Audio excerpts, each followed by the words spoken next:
my name is Imogen. We're down here at the Marine Centre and today we're learning about mussels. This is how the mussels started.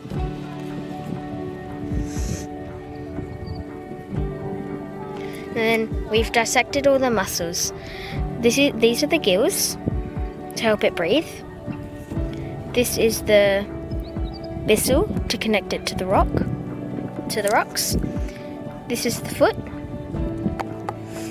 It's like a strong muscle, and this is where you identify if it's male or female. If it's orange, it's female. If it's white, it's male.